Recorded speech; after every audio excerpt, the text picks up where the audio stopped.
loving someone means being brave enough to correct them when they walk away from the truth.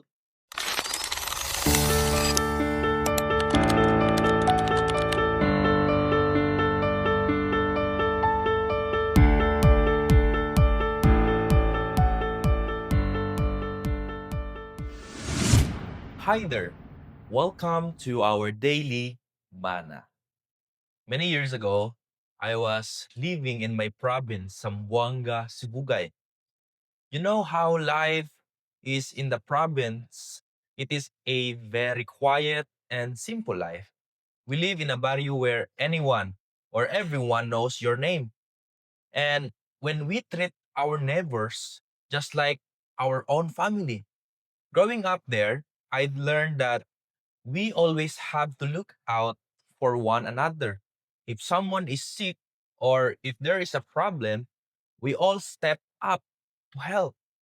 But because we are so close, it also means that what I do affects everybody else. If someone in the neighborhood starts doing bad things or causing trouble, we don't just ignore it.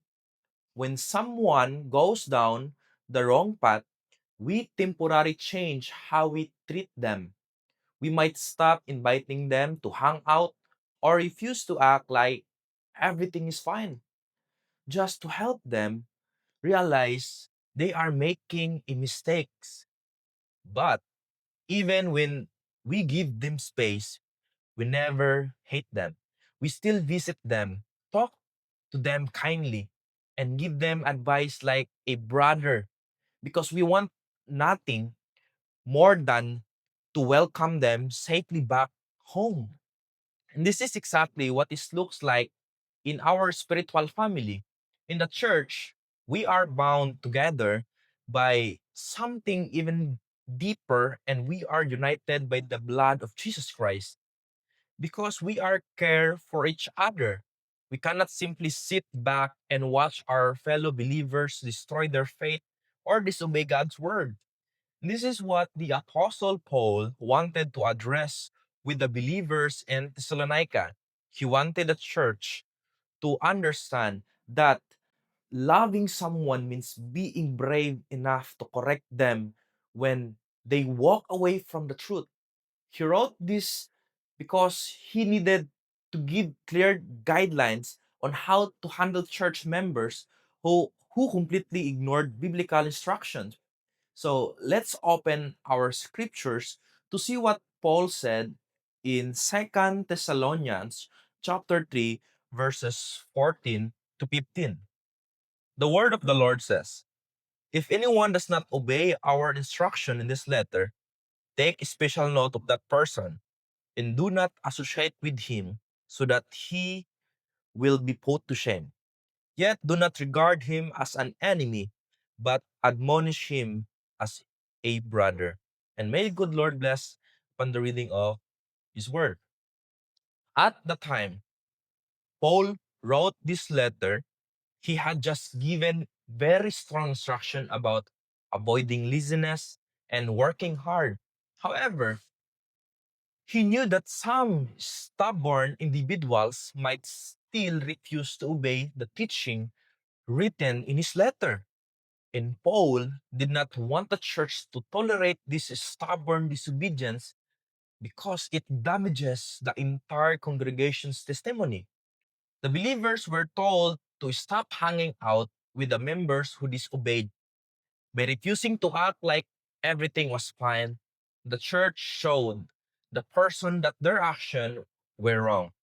This boundary was meant to make them feel bad about their choices so they would realize how serious their mistake was.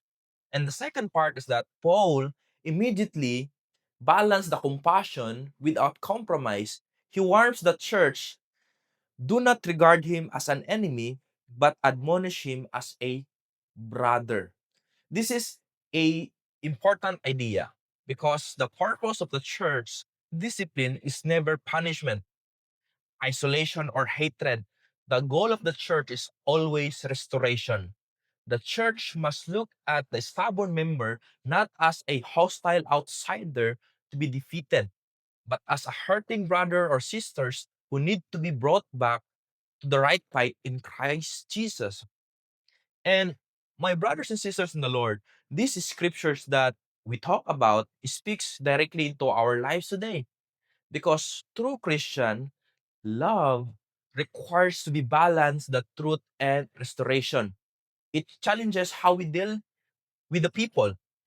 When our everyday life is put to the test by a friend or brother who is actively choosing a path of sin, we often make the mistake of enabling them.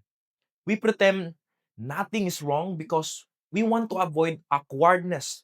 But true biblical love means refusing to participate in or approve of their bad choices.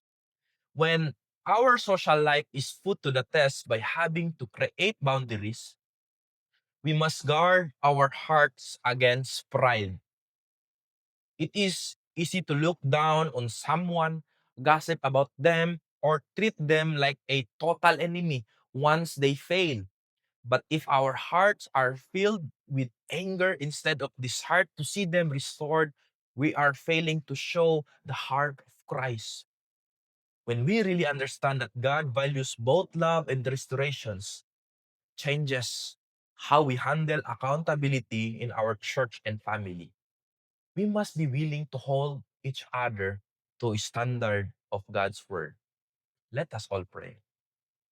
Heavenly Father, thank you for loving us enough to correct us when we wander away.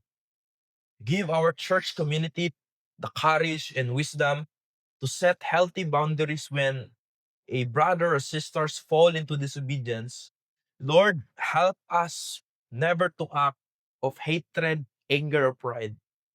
And Lord, teach us to look at wayward member not as a enemy to defeat, but as a hurting sibling who needs to be brought back to the right path.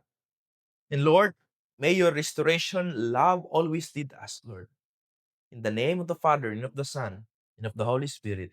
Amen and amen. God bless you.